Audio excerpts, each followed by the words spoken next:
हम जिस पोएम के ऊपर आपसे डिस्कस करने जा रहे हैं उसका नाम है द सॉलिटरी रीपर।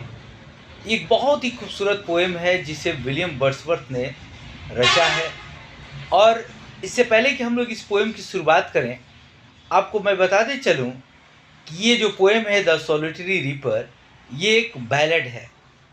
बैलेड का मतलब होता है अ लॉन्ग पोएम और song that tells a story. तो इस पोएम के जरिए भी एक बहुत ही खूबसूरत कहानी को स्केच करने का कार्य किया है विलियम वर्ड्सवर्थ ने। इसके बैकग्राउंड की अगर हम बात करें तो एक बार विलियम वर्ड्सवर्थ गुजर रहे थे रास्ते से होकर, और वहाँ पर उन्होंने एक स्कॉटिश गर्ल को, एक स्कॉटिश लड़की को फसल काटते हुए और गुनगुनाते हुए देखा। और वो क्या गुनगुना रही थी ये तो उनको समझ में नहीं आया, लेकिन वो जो भी गुनगुना रही थी ये उससे काफ़ी प्रभावित थे और रुककर उन्होंने इस गीत को सुना। और उस वक्त वो लड़की बिल्कुल अकेली थी। तो इस पोएम को हम लोग पढ़ेंगे। इससे पहले हम आपको ये बताते चले कि विलियम वर्ड्सवर्थ, जिनका जन्म हुआ था 1770 में और मृत्यु हुई थी 1850 में, ये रोमांटिक जो पोइट्री है उसके पायनियर माने जाते हैं, यानी कि उसके अग्रज, एक तरीके से लीडर हैं। रोमांटिक रिवाइवल की शुरुआत ही मानी जाती है विलियम वर्ड्सवर्थ से, जो उन्होंने एस टी कॉलेज के साथ मिलकर किया अपने एक बहुत ही प्रसिद्ध पुस्तक के साथ, जिसका नाम है द लिरिकल बैलेड्स। ये आई थी 1798 में। और आइए अब इस पोएम की शुरुआत करते हैं। सबसे पहले हम लोग देखेंगे इस पोएम का टाइटल, इसका मीनिंग क्या है। सॉलिटरी का मतलब होता है लोनली, यानी अकेला, और रीपर का मतलब फसल काटने वाला।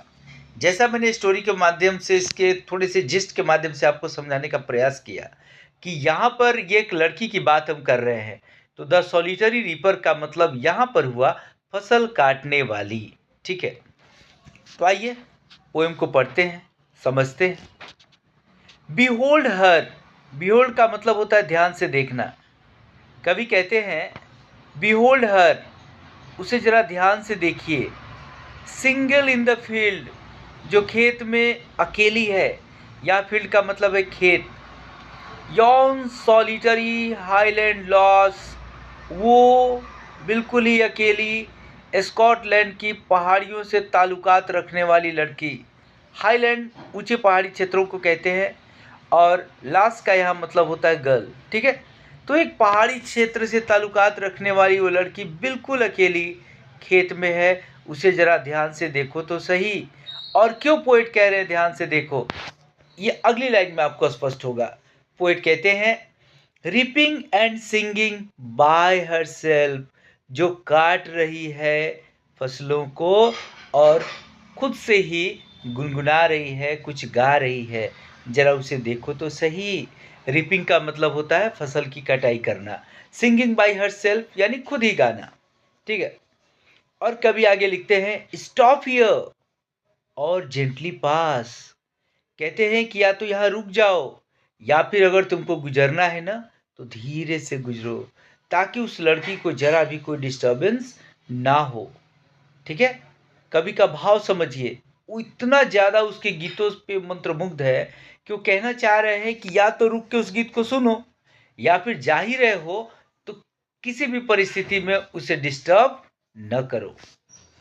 Alone she cuts and binds the grain and sings a melancholy strain. कवि कहते हैं वो अकेले ही काटती है, अनाज को बांधती है और एक बहुत ही सैड सॉन्ग गाती है। मेलंकली स्ट्रेन का मतलब यहाँ पर है सैड सॉन्ग। ठीक है, भले ही यहाँ सिंपल प्रेजेंट के माध्यम से लिखा गया है, लेकिन कभी वहाँ पर एट द मोमेंट हो रहे एक्शन को दर्शा रहा है, तो आप अर्थ कॉन्टिन्यूअस फॉर्म में इसका समझ सकते हैं। आप इसको यूं समझे कि वो अकेली काट रही है, अनाज को बांध रही है, और साथ ही साथ कोई बहुत ही दुखद गीत है जो गा रही है। ओ लिसन, जरा सुनो तो। For the well profound, well profound का मतलब होता है इंटायर वैली, इस पूरे वैली में is overflowing with the sound, ये पूरी की पूरी जो घाटी है ये उसकी आवाज से, उसकी ध्वनि से गूंज रही है। ठीक है, तो पहला स्टेंजा आपने समझा कि कवि एक लड़की की बात करता है जो फसल की कटाई कर रही है, वो बिल्कुल अकेली है और कभी उसे इतने प्रभावित हैं कि कहते हैं कि या तो रुक जाओ या फिर जाओ तो धीरे से जाओ। और कभी ने आगे कहा कि वो अकेले ही काट रही है, अनाज को बाँध रही है और एक बहुत ही सैड सॉन्ग गा रही है। और उसके इस सैड सॉन्ग से पूरी की पूरी घाटी जो है वो सराबोर है। ठीक है, अगले स्टेंजा को देखें। विलियम वर्ड्सवर्थ लिखते हैं, no nightingale did ever chaunt more welcome notes to weary bands of travellers in some shady haunt. कह रहे हैं कि कोई भी नाइटिंगेल, नाइटिंगेल का मतलब यहाँ बुलबुल, ऐसे नहीं गुनगुनाई या ऐसे वेलकम नोट प्रस्तुत नहीं किया उन थके हुए यात्रियों के समूह के लिए जैसा इस लड़की ने यहाँ ये वातावरण प्रदान किया है। इसके पहले शैडी हॉर्न, जो छाए के तलाश में जो लोग भटकते हैं, वहाँ पर जो यात्री जब थक जाते हैं, आराम करते हैं, तो ये सोचते हैं कि कहीं बुलबुल की आवाज़ आए जो गुनगुनाए और जिसकी ध्वनियाँ सुनकर लोग मंत्रमुग्ध हो जाते हैं। ये ध्वनियाँ भी कुछ नहीं है उस लड़की के गीत के आगे। कह रहे हैं कि ऐसा किसी बुलबुल ने भी इस तरीके से ध्यान आकर्षित नहीं किया जितना इस लड़की ने किया। अमॉन्ग अरेबियन सैंड्स, उस पूरे अरेबियन क्षेत्र में, है ना, जिस तरीके से वो मतलब वो गुनगुना रही है, जिस तरीके का उस लड़की का आवाज़ का जादू है उस पूरे क्षेत्र में गूंज रहा है। A voice so thrilling never was heard.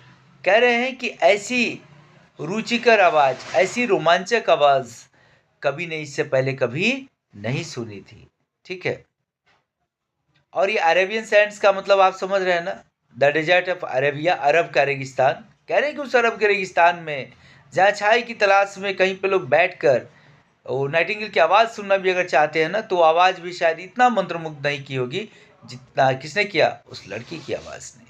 A voice so thrilling never was heard, ऐसी रोमांचक आवाज़, ऐसी खूबसूरत आवाज़ इसके पहले कभी नहीं सुनी गई। इन स्प्रिंग टाइम में फ्रॉम द कुकू बर्ड, किसके द्वारा, कोयल पंछी के द्वारा। आमतौर पे कोयल के जो गाने होते हैं उसकी जो आवाज़ होती है बड़ी मीठी होती है, लेकिन यहाँ कवि का मानना है कि इस आवाज़ के आगे वो जो स्कॉटिश गर्ल की आवाज़ है, स्कॉटिश लड़की की आवाज़ है, उसके आवाज़ के आगे कोयल की आवाज़ भी कुछ नहीं है। ठीक है, breaking the silence of the seas among the farthest Hebrides. यहाँ कहने का मतलब है कि वहाँ पे दूर दूर तक फैला जो क्षेत्र है, पहाड़ी क्षेत्र, उधर जो समुद्री एरियाज है, सबके साइलेंस को अगर कोई चीज़ अगर तोड़ रही है, उसमें कोई खलल डाल रहा है और अपने को ज़्यादा बेटर साबित करा रहा है, तो सिर्फ और सिर्फ उस लड़की की आवाज़ है, नथिंग एल्स, और कुछ नहीं। आगे पोएट कहते हैं, will no one tell me what she sings. कह रहे हैं कि क्या कोई बताएगा नहीं कि वो क्या गा रही है। मतलब स्पष्ट है कि कवि को वो समझ में नहीं आ रहा है कि वो क्या गा रही है, बस ये कवि समझ रहा है कि वो बहुत अच्छा गा रही है। तो कवि ने खुद से एक सवाल किया कि क्या कोई बताएगा कि वो क्या गा रही है। परहैप्स द प्लेंटिव नंबर्स, या प्लेंटिव नंबर्स का मतलब है सैड सॉन्ग्स, शायद वो कोई सैड सॉन्ग गा रही हो।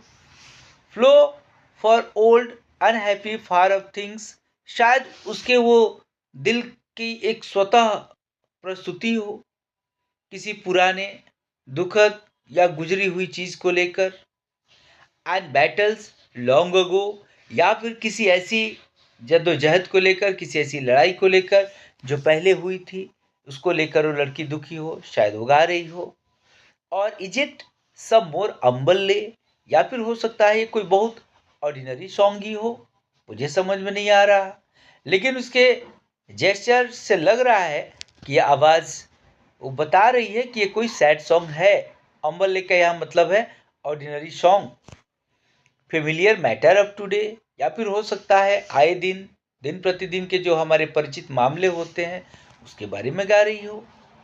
सब नेचुरल सॉरो, लॉस और पेन, हो सकता है कोई प्राकृतिक दुख हो, कोई नुकसान हो या दर्द हो। दैट हैज़ बीन, जो उसके जीवन में पहले कभी रहा हो। एंड मे बी अगेन, या हो सकता है फिर ऐसा होने की उसको शक हो, संभावना हो, जिसको लेकर वो लड़की दुखी है और वो गा रही है।